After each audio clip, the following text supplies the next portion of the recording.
We had done a lot of interviews with Chinese, and the period before Tiananmen was just an unbelievable time to be a journalist in China because it was becoming more open. We were able to develop very good friendships with quite senior people. And I remember at one point, in fact, interviewing a high-level advisor, and his next appointment, after we had lunch, his next appointment was in Zhongnanhai, which is the compound for the leaders. And he didn't have a vehicle, and so I said, "Oh, do you want me to take you?" And what do you know? I was able actually to drive him right in the compound, right into Zhongnanhai with my, with me as a driver, me as a foreign car. And we look back on that period of openness when we had a lot of friends who were typically Communist Party reformers or in the Communist Party apparatus. And that became very, very useful then a few months later when the crackdown came and we had channels to find out what was going on. When the demonstrations began, there was a lot of giddy expectation in the West that, if you've got 1 million students in the streets, that the people will prevail. The people united will never be defeated, kind of thing. And in fact, I think any student of Chinese history knew that the people united are often defeated, and that courage and integrity are no match for AK-47s. And so we didn't share entirely. I mean, we hoped for the best. We hoped for a peaceful outcome, but we also were prepared for a bloody denouement. And indeed, our sources had told us that what was going to happen. Martial law had been declared on the night of May 19th, 1989, and that was 2 weeks before the crackdown. But already at that point, a lot of people were telling us that it was going to end with bloodshed. And I remember meeting with one man who was a senior official, and we met secretly, and he told me, "I'm going to go to jail. All of my friends and colleagues are going to go to jail, and the streets will be red with blood." So we were expecting bloodshed, or at least thought it was a strong possibility. And then I remember on the night of June 3rd, there had been particularly ominous rumblings that day that things were afoot. And at about 10 p.m., suddenly a bunch of people started calling that the troops are moving in and they're opening fire. And so there were a bunch of roadblocks on the roads set up by the protesters, so tanks could not, so the soldiers could not just come in. And so I couldn't drive there, so I took my bicycle and bicycled like mad to Tiananmen Square and parked my bike there, kind of under the Mao portrait, under the Chairman Mao portrait. And that was just about when the soldiers were arriving from the other direction. And they opened fire on the crowd that I was in. And so I was pushed back, I left my bike there. And the next time, weeks later, when the square was opened up, there was a tank sitting right where my bike had been. So I stayed with the crowd for several hours. We were being pushed back. The crowd would they'd be pushed back, then they'd get very angry, and they started to go forward a little bit, and the kids would start throwing stones, and then the troops would open fire again, and then there'd be a lull, and then they'd go forward. And I remember trying to always to stay back from the very front of the crowd, so that there'd be other people to absorb the bullets, but also then realizing at one point that I was a few inches taller than the average Chinese in front of me, so that a crucial part of me was actually exposed. And after that, I kept lower, and I was taking notes, and I had that notebook, and it's still stained with sweat, mostly sweat of fear. It was very scary being out on the square that night and watching. And the thing that I maybe remember most is that there had been a big discussion, and there still is, about the propriety of democracy in a developing country. Are people ready for it? If they're illiterate, then can they really make the decisions necessary in a democracy? And it's obviously a valid question to think about. But that night, the real heroes of it weren't the university students, the teachers. They were the uneducated, often illiterate peasants who were the rickshaw drivers. And whenever the troops opened fire, and then we would all run back, run away, and then these rickshaw drivers would, with incredible courage, go out and pedal their little bicycle rickshaws out toward the soldiers into this no man's land, pick up the bodies of the kids who'd been, killed or injured, put them on the back of their rickshaws, and then drive back toward the hospitals. And it was an unbelievable display of courage. And if you'd asked them, what is democracy? They certainly couldn't have given you an elegant definition of it, but they were risking their lives for it. And I've never forgotten that display of courage. And, I think there's a lot for all of us to learn from that the next time we sort of paternalistically say that, well, these people may not quite be ready for democracy. My wife was at home that evening filing her story, and it was actually kind of agonizing for her and for my editors because it was a Saturday night when we have early deadlines. And in the course of being shot at, I'd quite forgotten that it was Saturday night and that the deadlines were early. And after I'd stayed for quite a while in this crowd being shot at, then of course I couldn't get back to my bike, which we'd been driven well away from that. But I ran to the hospital and I interviewed some doctors there, and then I ran back home. But it was quite a bit later than I should have been back. And so, they'd been quite worried about it. There was a period for about the next week when the soldiers were doing a fair amount of shooting, and I think the moment that that I was really sobered was less that first night when I was in the crowd of people, because it was a big crowd, and there were a lot of people being shot, but I was in a crowd of, more than 1,000, and that gave me a false confidence. But then the next day, we sneaked into the hospital. The soldiers had ringed the hospital, but some friendly doctors smuggled me in through an underground tunnel from a nearby building, and not only were all the beds filled, but the aisles were full of kids who'd been shot, and talked to them. And it was clear that some of them were people who had taken great risks. They had been in the front of the crowd, but there were an awful lot of them who had taken very, very minor risks. They were taking risks comparable to those I had taken, or even lesser risks, but their luck had run out. And that was scary, to talk to people who had done exactly what I'd done, and their number had come up. And to be in that hospital corridor, floors, stained with blood, that was, it was, in general, it was a difficult time. And then we also, a lot of our friends were imprisoned, were fleeing the country, and maybe our own most difficult crisis came when there was a young man called Liu Xiang who had helped us cover Tsinghua University. He was a student, and he had once registered us in the more open time to get into Tsinghua. And afterward, there was, in this crackdown, that got him into trouble. He was interrogated regularly about it. Finally, he thought he was about to be arrested, and he fled. He ended up being imprisoned, and he escaped from prison and came back to Beijing and asked for our help.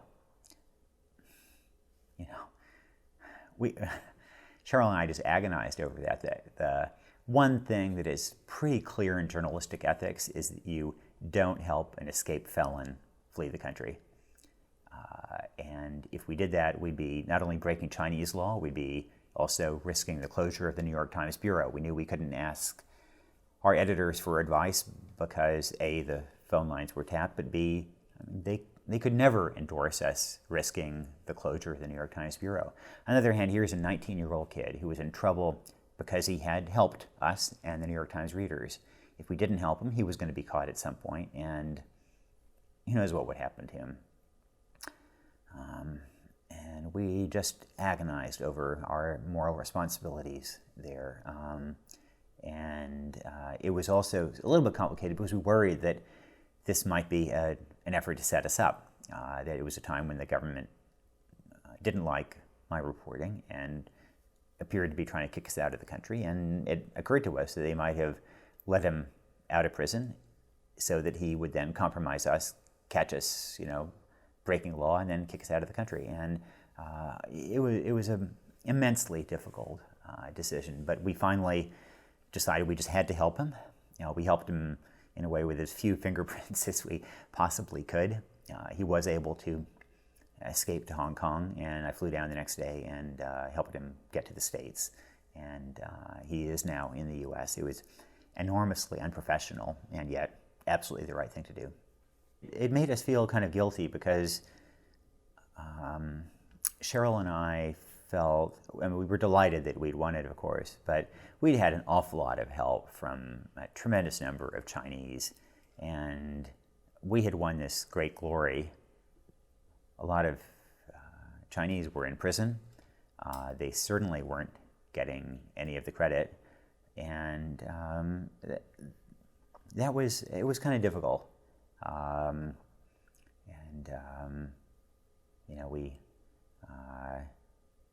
Things became better in subsequent years when more people were released, and we were able to help some people in some ways. But it's an incredibly difficult situation to try to figure out what your ethical responsibilities are in a dictatorial regime where you do have some obligation to follow the law, and yet you also have an obligation to other human beings to be decent to them and to help them where you can. And navigating that, figuring out to what degree to put Chinese friends at risk. I remember there was a man who contacted me.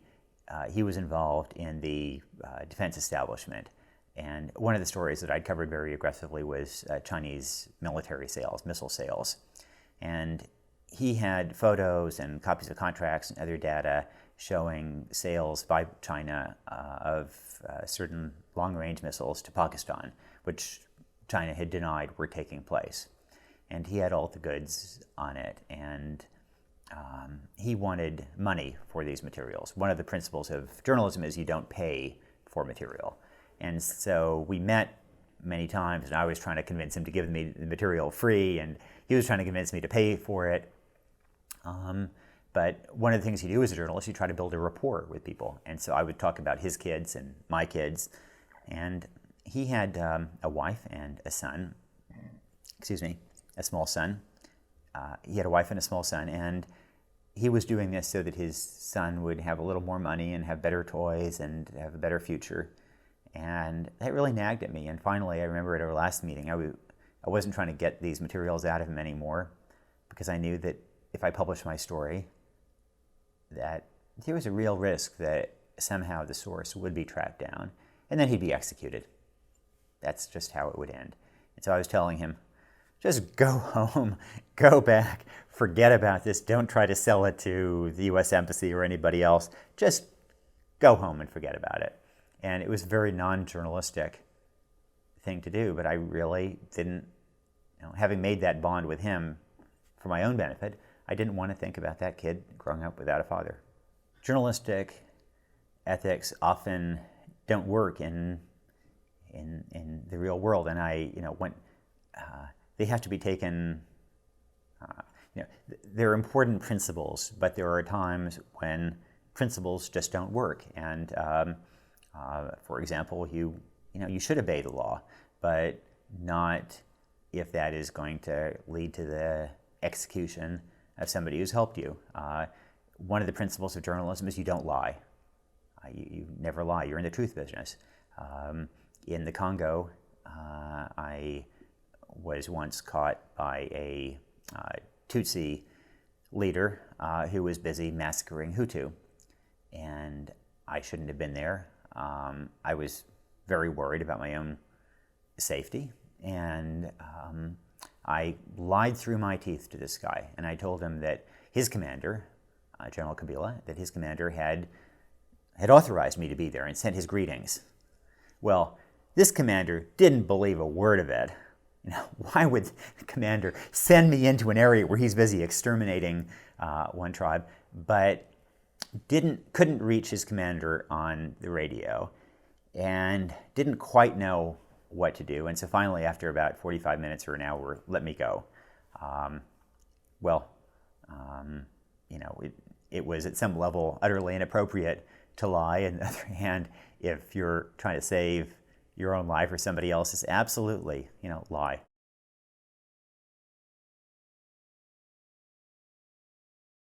In the 8th grade, there was a organizational meeting to have a school newspaper, and I didn't show up. A bunch of other kids did. I think a bunch of them wanted to actually work on a paper, but none of them really wanted to edit it. And so they're trying to figure out how to reconcile that. And what they decided to do was they elected me editor in my absence.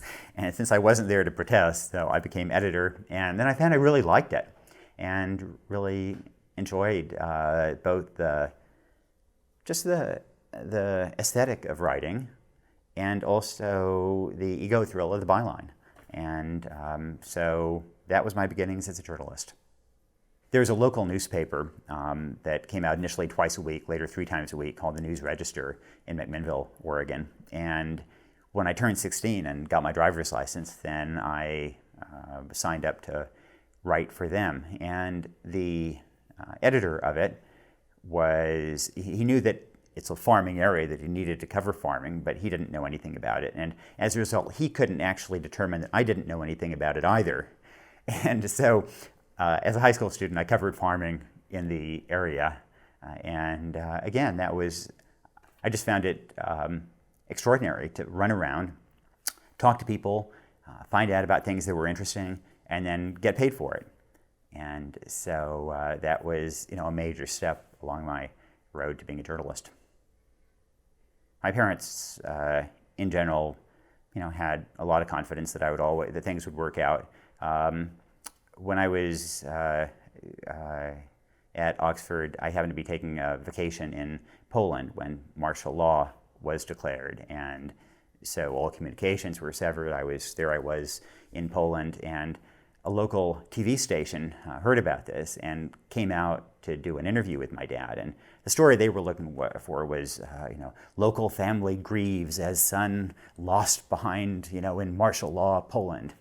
And it was a very unsatisfying interview for them because my dad kept saying, "Oh, he'll be fine, he'll get out okay." And, they kept saying, "But, you must be worried." And, "Oh, no, he'll be fine." So I think that my parents did manage to instill in me the idea that, you can look after yourself and get through problems.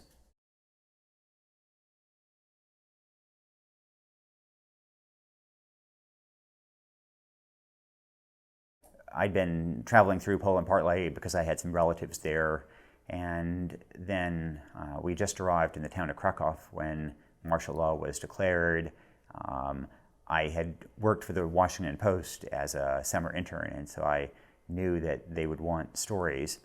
And so I went out to the big steel plant where there were a lot of workers facing off with a bunch of soldiers, and I explained that I wanted to write about things, and they took me around the fence away from the soldiers and showed me how to climb over the fence, and I got inside and went around and talked to people, and I got some very good stories, and I was able to get them out of Poland to the Washington Post by having people carry them out. And other reporters, the real reporters, weren't able, for the most part, to get stories out. So the Washington Post was very grateful. My stories attracted a certain amount of interest at a time when there was tremendous curiosity about what was going on and very little information. And so that certainly helped my journalism career as well. There was one point when we were inside the inside the steel mill when suddenly the word spread that the army is going to attack in 10 minutes. And there was a moment there that was scary, but by and large, I'd say it felt reasonably orderly. And in general, I found that when you're in a nasty country where there's order, where there are police and soldiers and a dictator who controls things, that then you tend to be rather safer. The places that scare me are those where there is no rule of anybody, just a bunch of drunken soldiers. And when I was at Oxford, I had another trip, my first real trip through sub-Saharan Africa with a friend there, Dan Esty, and we kind of backpacked through West Africa. And there was one occasion when we were traveling through Ghana, which had just had a coup and was under military control. And we were stopped at a roadblock by two drunken soldiers. And that was very, very scary because you realize that these soldiers, they might let you go or they might kill you and throw your bodies in the underbrush. They had guns and there was really nothing we could do about it. We could try to influence that decision at the margins. We might or might not succeed.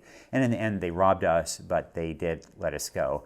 But I think that was a very useful lesson early in my journalism career, that things can go very badly wrong.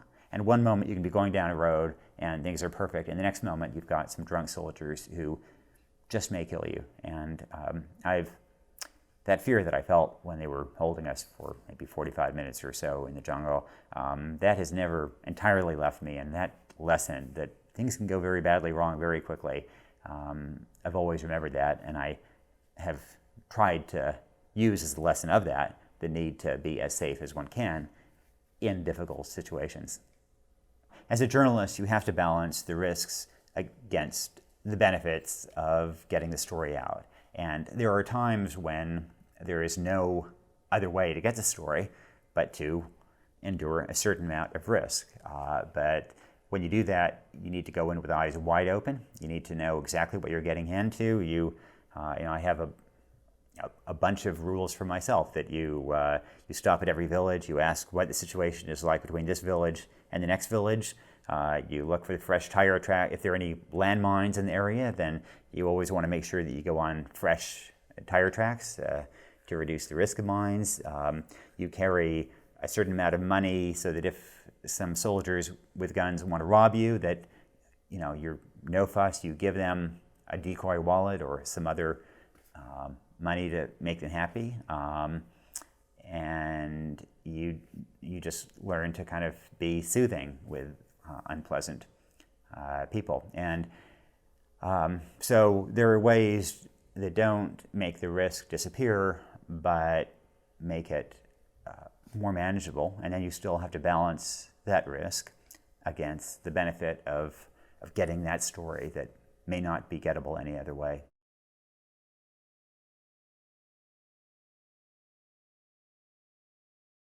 When I was graduating, it was pretty much legally obligatory to go to law school if you didn't go to med school.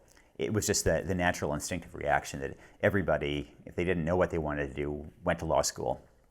And so I did. I went to Rhodes and went to Oxford and studied law there. And I'd never been to Oxford, but I looked through a catalog and I saw that Magdalen College sure looked pretty, and so I applied to Magdalen College.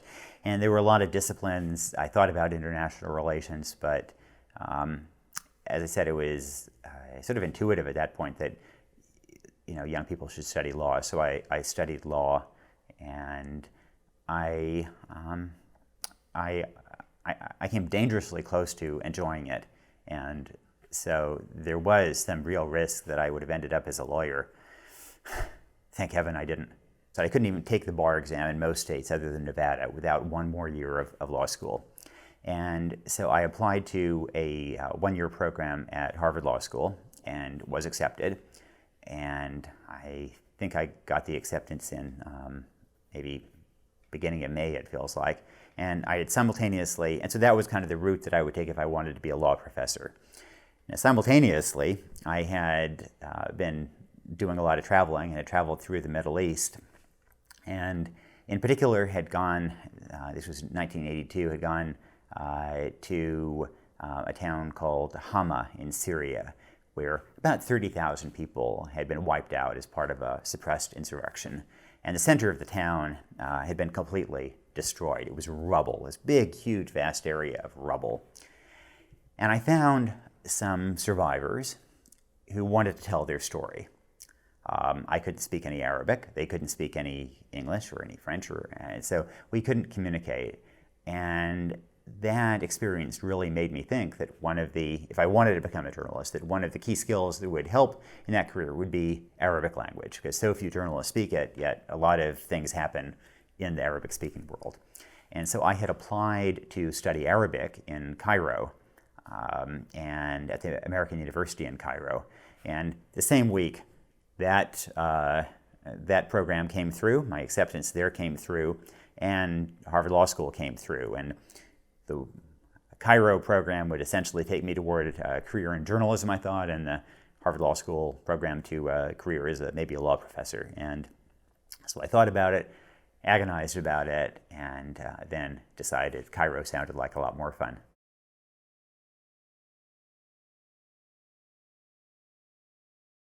After studying in Egypt, then I thought I was going to be hired by the Washington Post, and that had been the expectation.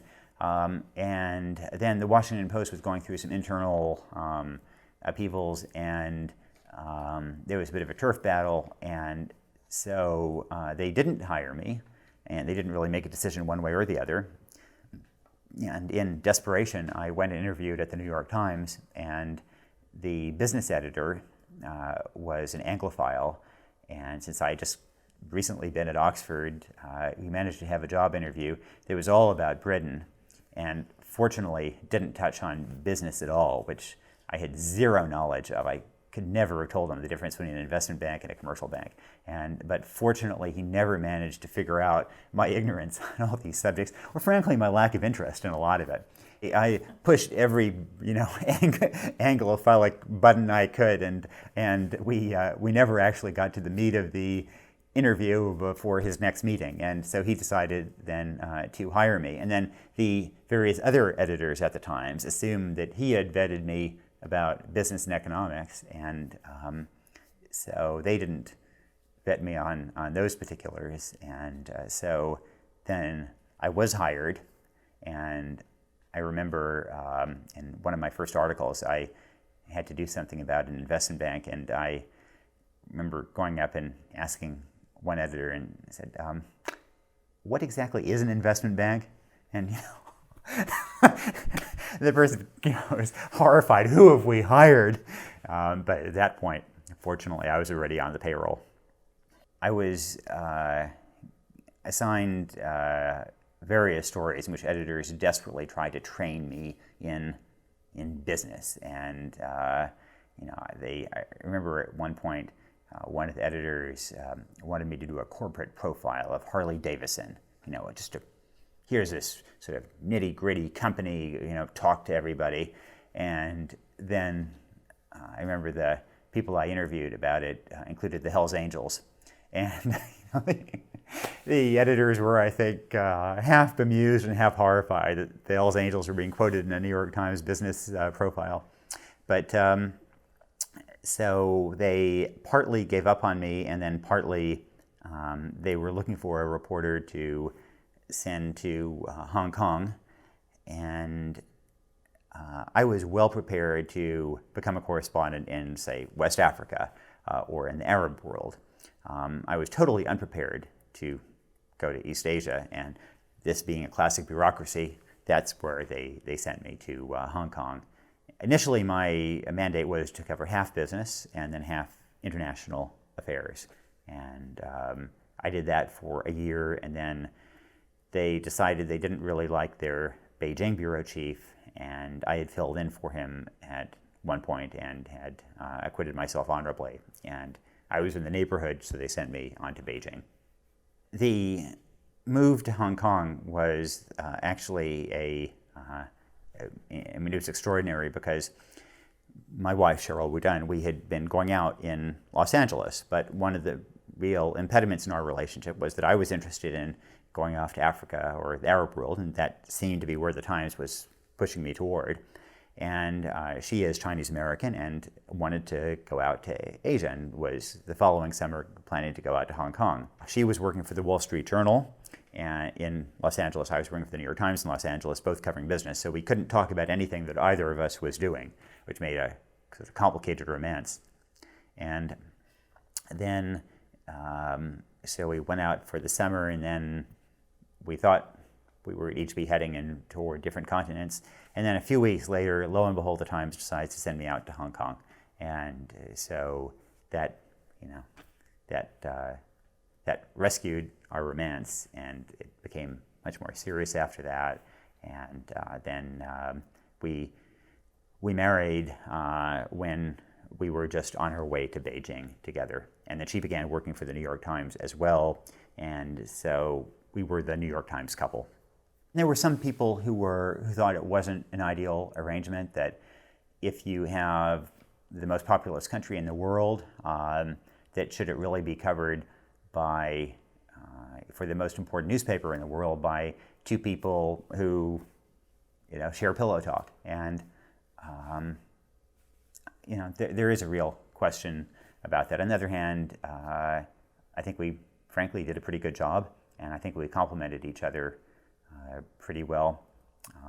It also helped, frankly, having a Caucasian and a ethnic Chinese. There were a lot of times when it helped tremendously that she looked local and could get by. It was much harder to follow her than to follow me, for example. Most of my career, I was a reporter, and there were various times when editors tried to make me an editor, and I always resisted. And finally, the executive editor, Joe Lelyveld, made me an offer that was just too good to pass up, and that was to be the editor of the Sunday New York Times. And so in 2000, end of 2000, he gave me that job, and it was an extraordinary position to have the responsibility for the premier front page in American journalism. I was a beneficiary of 9/11 in some sense. I had always wanted a column, but one of the problems was that my main interest and expertise was international affairs, and we had an international affairs columnist, Tom Friedman. And so unless Tom got hit by a meteorite, I didn't really see how I might get a column writing gig. But suddenly after 9/11, international affairs were so important that our publisher felt that we needed another columnist who had that specialty. And so lo and behold, I got that job.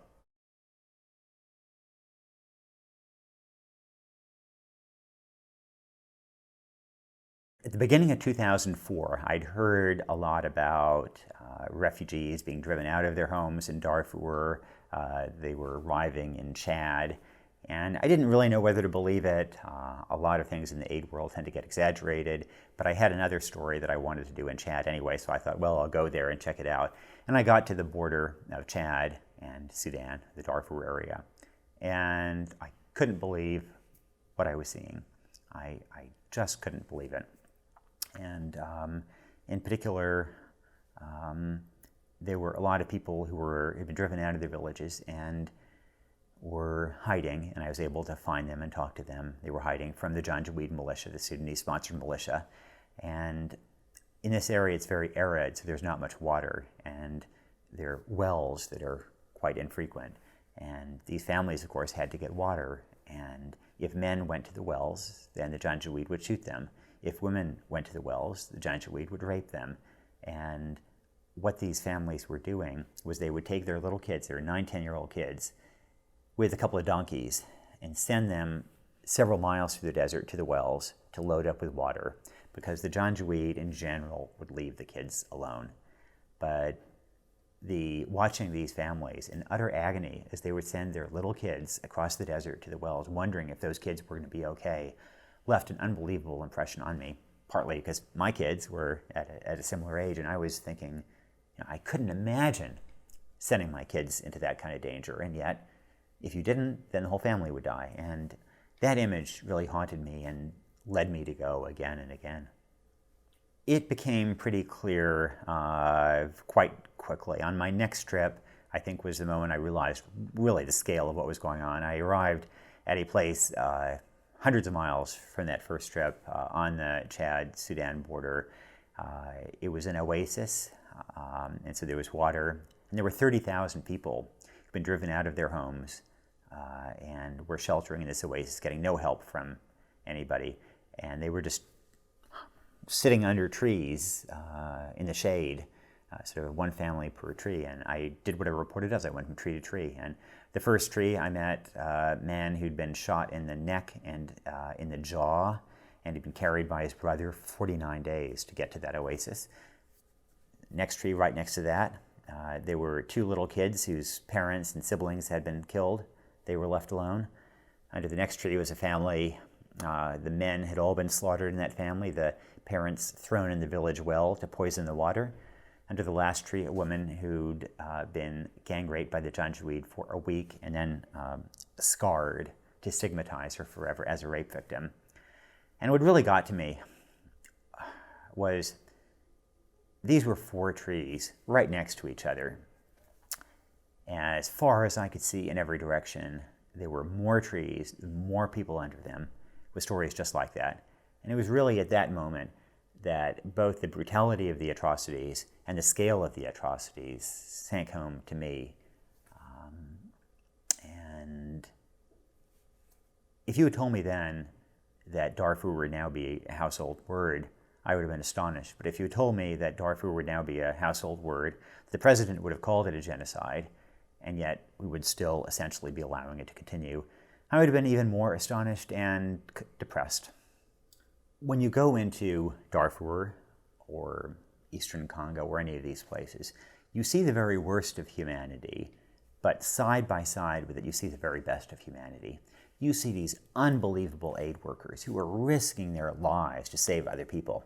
You see local people who are, again, risking their own lives to save other people. There's one woman who deeply impressed me, a woman called Siwad, who had, just shortly before I got there, she'd been out with her younger sister collecting firewood outside a camp called Gozamir, and the Janjaweed had come, and she told her sister, run back to camp.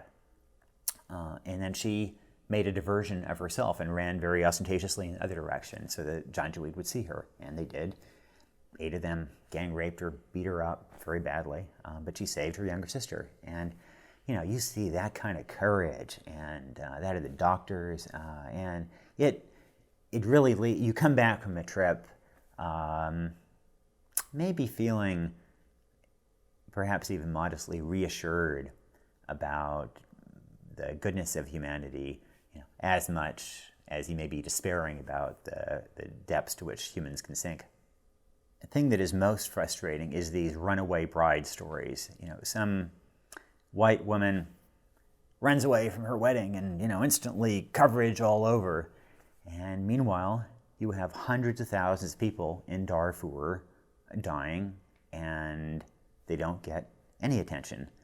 And it's a difficult story to get. It's hard. It's dangerous. There are a lot of reasons why we in the news business don't do a good job with it. But, if I remember right, I think 2004 was the year of the Michael Jackson trial. And if I have my numbers right, CBS that year covered Darfur for a total in an evening newscast of 3 minutes over the entire year. And also, but spent 28 minutes covering the Michael Jackson trial. And, you just wish that if the Michael Jackson trial had had a change of venue to Darfur, you just knew that the networks would have figured out how to cover it. It would have been able to get over those impediments. And at the end of the day, I think the problem was that the networks just didn't think that it was news that a bunch of Africans were being butchered. It's clear, for example, that readers or viewers don't care about a lot of people being killed, but they can be made to care about one person being killed. And so I think the challenge for us is not to write about this huge tapestry of death and destruction, but to write about the Anne Frank out there, to find that story. And I think that can be done. And I think if we, that if we as journalists think that we perform some kind of special function in society, if we go into journalism feeling that we want to make a difference, if we want to have special privileges, such as a legal privilege to protect our sources, then it's also incumbent upon us to serve that public purpose. And I think that as long as we turn the other way from a genocide going on, that it's hard to argue that we're doing our job. This is actually fitting perfectly into the historical trajectory that whenever there has been a genocide happening, we have not taken action. The surprise is not that we're not acting. The surprise would be if we actually did do something. We're doing the same thing we did in Rwanda, Cambodia, all the way back to the Armenian genocide, and the Holocaust as well, of course. And I think that the broader challenge is that secretaries of state and national security advisors are pretty good about looking after our national interests. And if there is a threat to our national interests, you can count on them to think creatively about the challenge. Where our national values are challenged, whether it be a genocide or whether it be any kind of other humanitarian challenge, then the system doesn't work. And if there is going to be a response, it has to come from ordinary citizens, putting pressure on the government. And so I think that there is a common thread between genocide, malaria, AIDS, all these other issues, and that the leadership, moral leadership, is going to come from ordinary citizens if it's going to come at all. It can be students, it can be churches, synagogues, all kinds of civic organizations, but they're the ones who provide leadership on each of these issues. And I must say, there are some times when I find it incredibly depressing that there hasn't been more of a response. But the other side of the coin is that you think about hundreds of thousands of students across the country who have participated in some way, or worn a green wristband, or have gone to a march or done something. And that is really an extraordinary response of a bunch of kids for people of different skin color, different religion, in a region that they'd never heard of a few years ago. And it has indeed made a difference. There are hundreds of thousands of people who have died in Darfur, but there are hundreds of thousands of people who are alive today who wouldn't be if it hadn't been for that kind of response. And it is worth celebrating that moral leadership on the part of students at the same time that we lament the lack of leadership from the White House and Congress and the news media itself.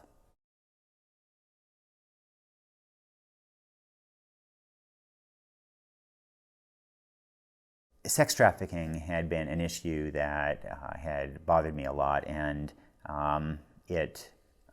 when in 2004 I decided to buy two girls from their brothels, there was a lot of debate in the journalistic community of is this really appropriate to jump into the arena to do this.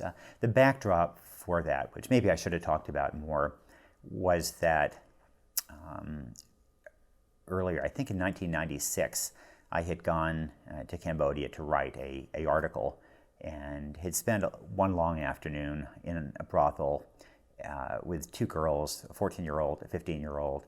The 15-year-old in particular moved me because her mother had just tracked her down the previous week, had found her there in the brothel, had wanted to take her home, but the brothel owner said, "I paid good money for this girl, you're going to have to buy her back from me." And I remember leaving the brothel afterward knowing that I had this great front page story, and these two girls were going to stay behind and die of AIDS. And they were slaves in every bit as much as 19th century slaves had been. The mother did not have the money to buy her daughter back. And the brothel owner paid good bribes to the police. They weren't going to help the mother. And that was how the system worked. I went to another town, little village called Svaipak, where there were little girls who were being sold as virgins to anybody who would want to buy them. And that really gnawed at me, and especially I felt kind of exploitative of these two girls because I had gone in and gotten this great front page story, and they were going to stay and die of AIDS. And when I went back in 2004 to write about it, I didn't really want the same thing to happen again. And so that was why I was searching for some other answer and ended up buying them. I got receipts from the brothel, which is an extraordinary thing. You get, written receipts for buying a girl, and I took them back to their villages, and an American group called American Assistance for Cambodia tried to set them up to start small businesses. One of them then, things worked out very well for her, and the other one, a few days later, ended up going back to the brothel. She had a methamphetamine addiction, and she was getting meth from the brothel, possibly as a deliberate way of creating a dependence. And she desperately wanted to start over, but she could not. She just could not break that addiction. She needed that meth, and so she went back to the brothel. And I've met them both many times since then, and she still talks about trying to get away, trying to start over, but she's not going to be able to. My wife and I, in covering the world, increasingly we came to see that one of the real central moral challenges was the status of women in the developing world. And I think part of that was covering Tiananmen, which we don't know how many people died in Tiananmen, but maybe it was 400, 500, 600, something in that order of magnitude. And then we realized that every year in China, there were, if I remember right, about 30,000 baby girls just in the first year of life, infants, who die because they don't get the same nutrition and health care as boys do. 30,000 extra girls who die. There are hundreds of thousands of women in China who are guaimai, sort of sold to be the wives of peasants. And those kinds of institutional challenges never get attention. A woman dies in childbirth somewhere in the world, mostly in very poor countries, once a minute. That never gets attention. And so at one level, we came to believe that the central moral challenge for this century, equivalent to slavery in the 19th or to totalitarianism in the 20th, is to address the gender inequity in the developing world.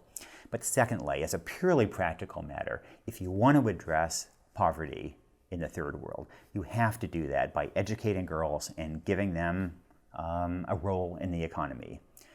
Part of that is that a country can't develop on one leg. It can't develop with half of its population. The other part of it has to do with the dirty little secret of development, something that isn't talked about a lot. But one reason why people are poor is not just they have low incomes, but that they spend money badly.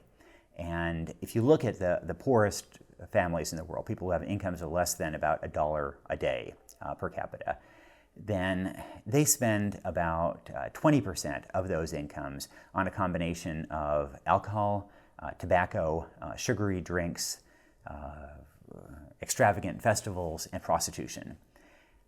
20% goes to that. About 2% goes to educating their children, which is actually a good investment. It actually has a positive net return. And the reason is essentially that men tend to control the purse strings. And there is rich literature showing that if you give women more control over those purse strings, more decision-making authority, then more money goes to educating children and to starting small businesses and more for savings. And so we have to figure out, if we want to address poverty, how to allocate that money more efficiently, how to get women into the economy. And that has to do with empowerment is kind of a buzzword and a bit jargony, but it has to do with that issue of empowering women. 100 years ago, China was one of the worst places in the world to be born female. You had foot binding, you had child marriage, you had concubinage, you had a million constraints. Girls often didn't even get given names, which is called third daughter. These days, China educates girls. It gives them the autonomy to go and work in the factories. And indeed, the Chinese economic revolution over the last 20 years was very much the result of taking these village girls who weren't contributing to the economy, letting them go to the coastal factories, and suddenly you had this economic explosion as a result. Then the girls in those factories, and they tended to delay marriage, delay childbearing, they reduced fertility, which added a demographic dividend as well, and then they tended to use that money more effectively. So that is the process that we need to see replicated in other countries as well.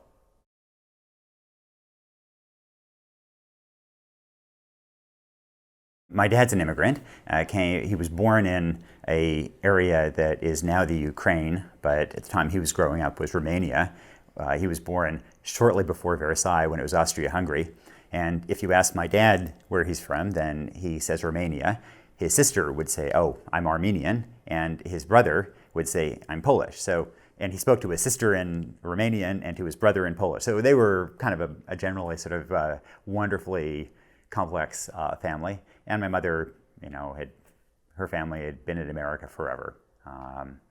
And they're academics. And so I grew up in rural Oregon on a farm, but with a big dose of academia pumped in on the side. My dad teaches political science with a focus on Eastern Europe and geography, and my mom teaches art history. And so we tended to travel a fair amount, but I got dragged through every art museum in the world, which when you're 7 years old it can be a burden. Right now I live in a New York suburb, and everybody believes it's so important to send your kids to a great school. I actually went through a fairly bad school system, if you will. I mean, it's rural Oregon, farm town, and my 7th and 8th grade science teacher, in fact, did not believe in evolution. The very few of the kids in my high school class went on to college. And it sounds flip to say it, but I ended up almost believing in bad schools, if you will, that at least there is something to be said for a community where, and I guess maybe that's how I'd put it, that what is more important than academic preparation from teachers is the sense of community, of people, teachers and other students who believe in you, who support you, who endorse your curiosity, help you reach for some kind of new goals. And so while my school was pretty lousy in some sense, I found it a terrific preparation. Don't tell anybody, but I was a huge Freddie the Pig fan. They're just, the most wonderful fiction books for kids in the world, and I must have read each of them about 20 times. But I was a huge reader of just about everything. Fiction, nonfiction, I have an interest in history, in science. I tend to have pretty broad tastes in literature, and that's one of the maybe reasons I gravitated toward journalism. One of the nice things about journalism is that you don't have to pick any one area. You can learn about all kinds of things. You have an excuse to ask questions about all kinds of topics, and maybe that emanated from originally being interested in books about science, history, linguistics, a bit of everything.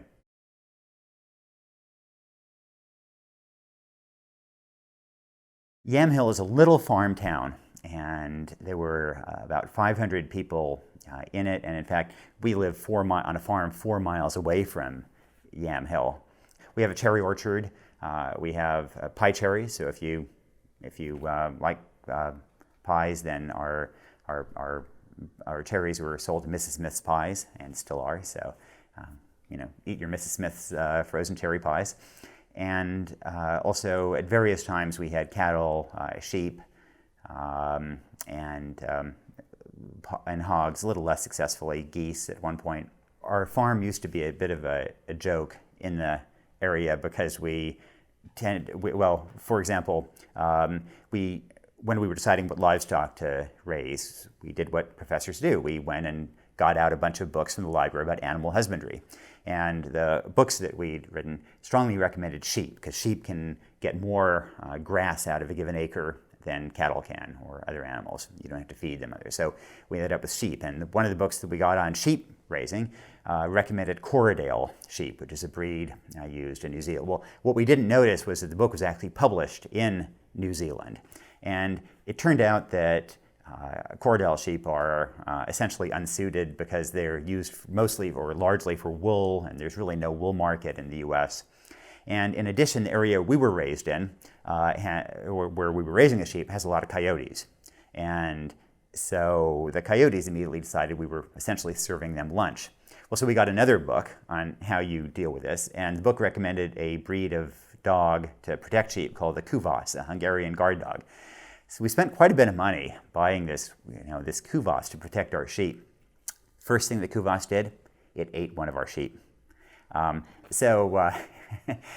Sometimes, yes, and in the area, if your dog kills a sheep, then you have to kill it. You have to shoot it right away. And so we had a big cover-up and didn't tell anybody what was going on. And the dog actually became a terrific guard dog and protected the other sheep. But as long as that dog was alive, we never could breathe a word about its initial sin.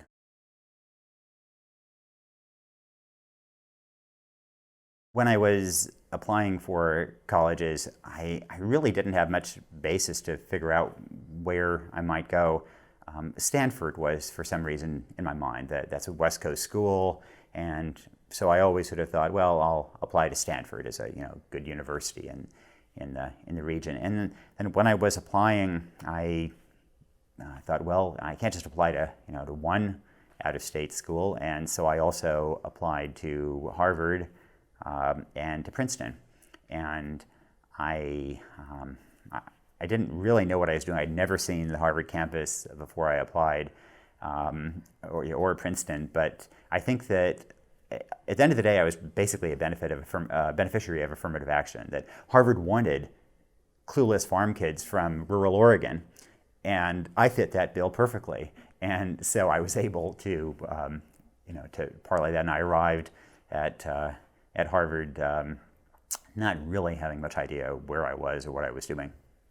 I think it is true that journalism too often is drawn from a fairly narrow contingent of society, and indeed that a lot of our elites are disproportionately drawn from a fairly narrow stratum in the Northeast. I think that some of my writing about politics, for example, has been inspired or has been informed by a sense of the people that I grew up with in Yamhill, Oregon. I've always been, in my writing, I've been much more sympathetic to evangelicals than most New Yorkers, if you will. And I think that's because Yamhill is part of the Bible Belt, and I kind of sort of understand, I think, that community, and I don't agree with it on a lot of things, but there are a lot of things about it that I very much admire. I arrived at Harvard with some jeans and a few T-shirts, and got engaged in all kinds of activities, and one was the Crimson, and I did an awful lot of writing for it, and I enjoyed it a lot. But I think I did end up just working too many hours on the Crimson because it was fun. And then in my spring semester, I really decided that I was at Harvard to get an education, and that I wanted to make sure that the priority for me was education, was my coursework. And so I backed off a little bit from the Crimson, and I think that was probably the right decision.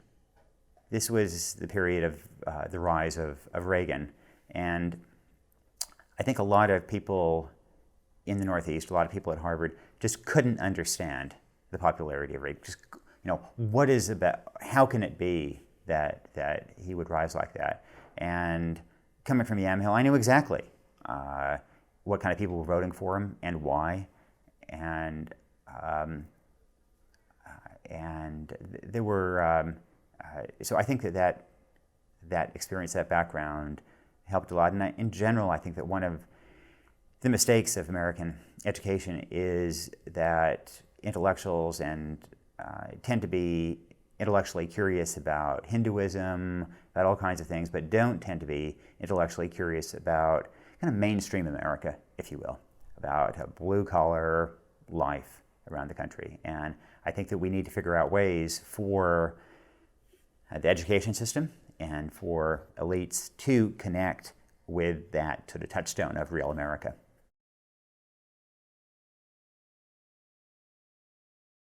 I have a lot of wanderlust, and I had found in really when I was at Oxford just the excitement of entering different worlds, different cultures. On my first vacation from Oxford, that's when I got stuck behind martial law in Poland, and then at the end of that trip, I went to Morocco, and I remember waking up in the morning and hearing the call of the muezzin from the mosque, the call to prayer, and just feeling this is really a different civilization, being really excited by that.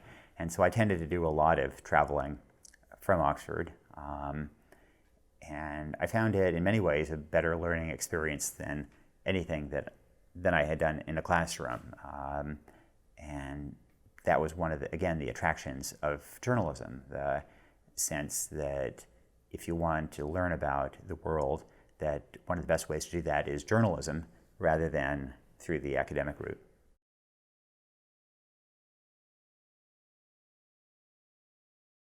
There was one trip I made to Congo in 1997 to cover the civil war there.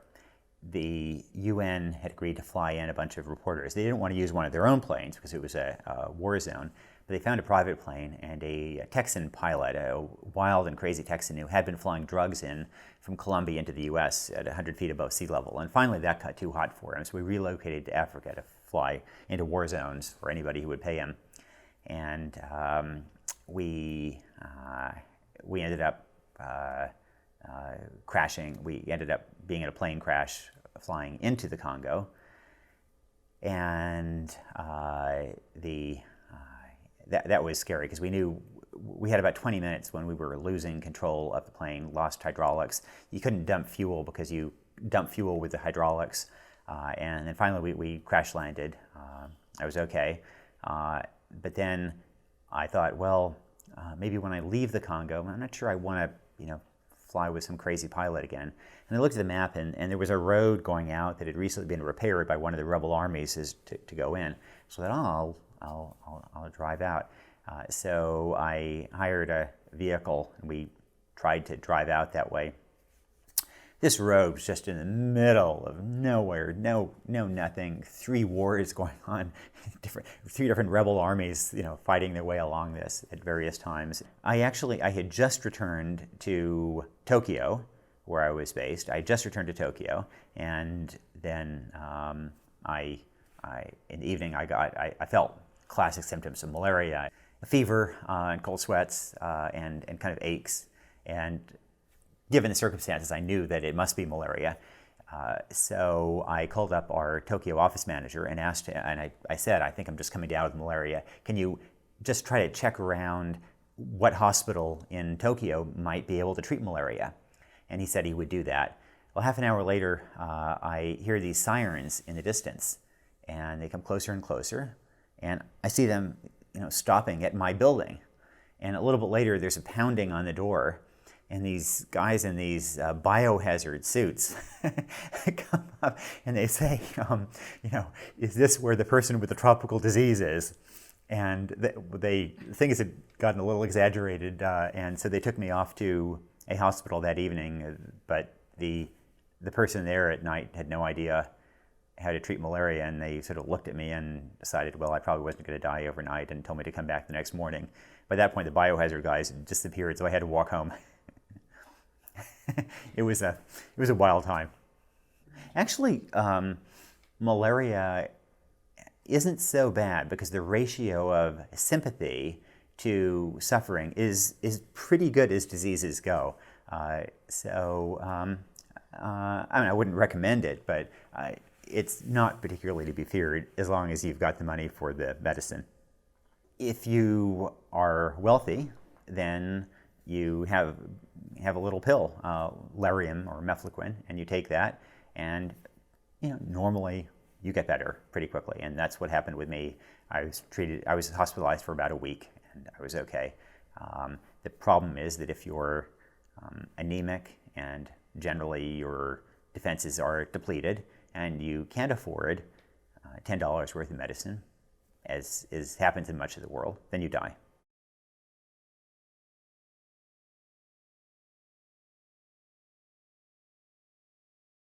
I think I'm one of the few Americans to have visited each of the axis of evil countries multiple times. I visited North Korea in 1989 and maybe 2005. I visited Iraq under Saddam, and then, during the war itself, and since then. And then Iran, I'd visited in 2001, and then in maybe 2005. They're each evil in their own way. North Korea, I would have to say, is a world apart from many others. Saddam's Iraq or Iran today feel like the free world compared to North Korea.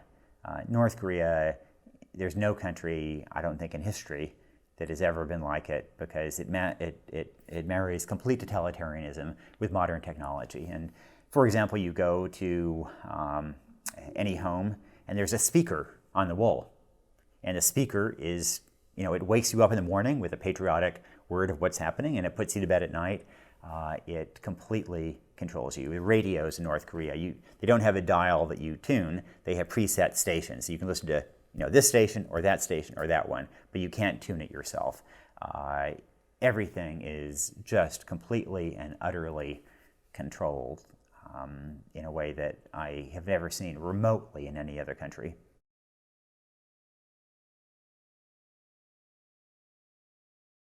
It means two things to me: a combination of upward mobility through education, and I think that's one reason why we have to do much, much better in improving the education system. And I think we need to disaggregate it a little bit, that in general we talk about the American education system as a whole. Well, the reality is that white suburban schools do a pretty good job of educating their kids. It's the inner city schools that are a disaster. And we in America should be absolutely ashamed that we can't bridge that gap and apply those resources necessary so that a kid, a child of color growing up in urban Chicago can't get a better education with all the riches we have around us.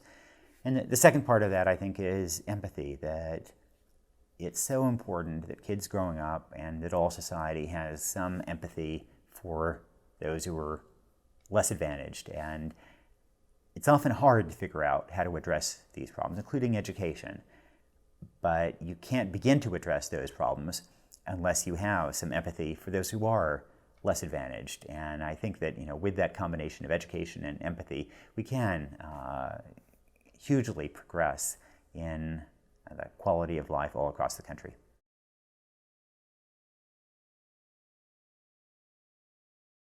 Journalism has a very uncertain future right now. We need a business model. We know how to practice journalism. We don't know how to make money doing it. I would encourage people, though, I've had such a wonderful time. I've learned so much doing this. It's a way you really can make a difference. I would encourage people to figure out video, sound, non-traditional ways of practicing journalism. And I'd also encourage them, if they go into it, not just to stir the pot, to write about he said this and she said that, and politics sort of as a horse race. But the real power of journalism isn't in just interviewing famous people and writing about it. It's in the spotlight that we have, in shaping the agenda.